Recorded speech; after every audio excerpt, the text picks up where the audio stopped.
Hey, it's me, MLB. Here is chapter 35 of Cute Little Love Letters, and this one is titled, Your Hand in His. It felt like all eternity as you sat there with your hand on top of his, staring into his golden eyes. Finally, he cleared his throat and looked away, using his other hand to cover his face a little so you couldn't see the blush that he was sporting. You too looked away, clearing your throat lightly and not really knowing what to say. Did you want me to open that bun? Denki asked, still looking away.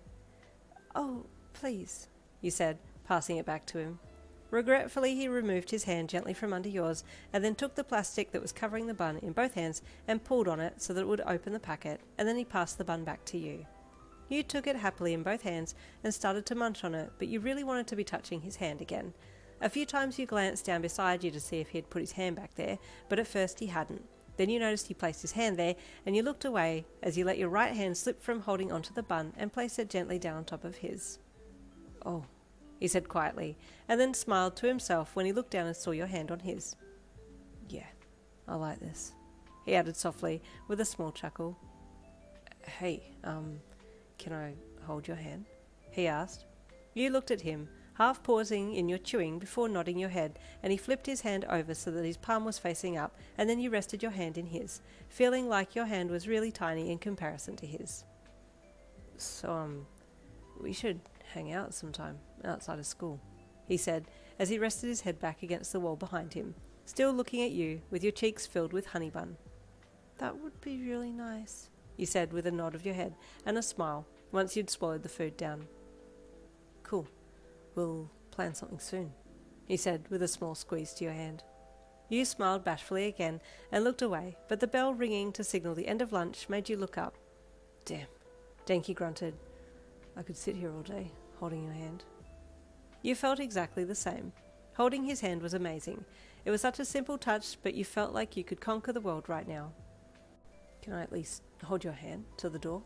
He asked as he pointed to the door that led to the stairs that would take you back down to the busy hustle and bustle of school life. Yes, you said with a small smile as he stood up, and you did too. I'll get our trays, he added, letting your hand go so that he could at least pick up the trays and tuck them under one arm. Oh, the rubbish, you added, looking back at the bench that you two had been sitting on and seeing wrappers and poppers left there. Hang on, wait, he said as he put the trays down and quickly grabbed the rubbish. Don't move, he added, before running over to the bin near the door to put the rubbish in, and then came running back to you. It was comical that he was making sure to have the whole area cleaned and sorted before coming back to you, so you could do a walk to the door side by side and holding hands. Once he had fixed everything up, he came running back to you and grabbed the trays and then shoved them under one arm and put his hand out with the other. Gingerly you placed your hand in his, and then you both walked to the door hand in hand.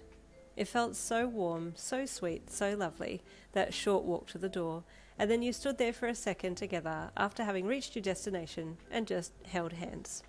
Finally he realised that he would have to let go to open the door, and did so reluctantly, then gestured for you to exit first. You did, and you both headed down the stairs and then walked side by side back down to the caf and then back to the lockers to get your books for next class. But it was while you were returning the trays in the caf that you were spotted by two classmates who were having an idle chat. They seem very close, Momo, Denki's classmate, commented to Kendo. Kendo hummed.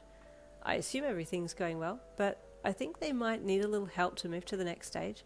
As far as I know, they're just friends and just talking, but they both know they like each other. I don't think it's progressed beyond just talking, though. Momo thought for a second. I have an idea, she suddenly gasped. What if we held a class get-together at my beach house sometime? My class and your class. It could be a bonding and friendship-strengthening experience so that our classmates can get to know each other better. It will also be a good chance for Yin and Denki to spend some quality time together outside of school hours. Hey, that's a great idea, Kendo said. When were you thinking? We could put up flyers in the Heights Alliance notice board so that everyone can see. Oh, that sounds great, Momo said enthusiastically. Okay, let's plan it more. And the pair kept chatting as they followed you and Denki slowly back down to the lockers to get their books. You were on a bit of a high that afternoon, in your own little world thinking about Denki and how nice it felt to hold his hand, so much so that not a lot of work got done, but the afternoon seemed to fly by anyway. At the end of the day, you headed to the lockers to get your things and had just finished up when someone suddenly appeared beside you, with their arm resting against the locker beside your head. You looked and saw it was Denki, sporting a suave smirk on his face as he tried to appear cool in front of you. "Hey there," he greeted flirtatiously. "I was wondering if I might be able to walk this pretty little lady home." His flirting caught you off guard, and you turned with your back to your locker and clutched your bag in your hands in front of you, frozen by his aura. "So, what do you say?" he asked seductively, placing his other hand on the other side of your head so that he was caging you in against the lockers. You wanted to say something but didn't get a chance to reply because all of a sudden this other guy came out of nowhere and tackled Denki, pushing him off down the hall as the two of them got into a heated scuffle. "I knew you'd stoop this low! Harassment of our female classmates now!" the new male yelled at Denki, and you recognised the voice immediately as your classmate Monoma's. "I'm not harassing her," Denki yelled back, trying to fend Monoma off. "I like her, okay? And she likes me." "As if our class would ever come to like your class. You always think you're so much better. You think you can steal our girls?" Monoma yelled. Suddenly, two females ran into the fray, one grabbing Monoma and one grabbing Denki and pulling them apart. "Suika!" you called when you saw Kendo had grabbed Monoma. "Oh, and it's the other girl from 1A, you thought when you saw the black-haired, ponytail-wielding girl that you remembered meeting in the library. "Stop this!" Kendo snapped. "Monoma, you're making a scene. I swear you're such a pain." "He was harassing Yen!" Monoma protested. "They're actually interested in each other," Kendo snapped. "If you looked beyond your own nose, you'd see that. See? There can be harmony between hero classes."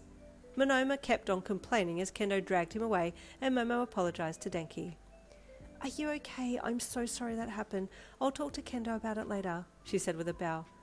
No, it's okay," Denki said sheepishly. "It just caught me off guard, that's all." "Understandably," Momo said regretfully. "Oh, we really need to do a class bonding," she thought, as she looked up to see the back of Kendo dragging Monoma away. Sorry about that," Denki said sheepishly as he left Momo and came back over to you. "Should we go now, before anything else happens?" "Yes, please," you said, as you quickly followed him from the building. You walked side by side across to Heights Alliance, but then held hands in the elevator going up to your room, and once Denki had peeked out of the elevator to check the hallway was clear, he then continued to hold your hand all the way down to your room. "Thank you for today," you said softly, as you gave him a smile. "No, thank you," he replied, giving your hand a little squeeze. Oh, they're just so cute! Stay tuned for chapter 36 coming tomorrow. I'll see you then.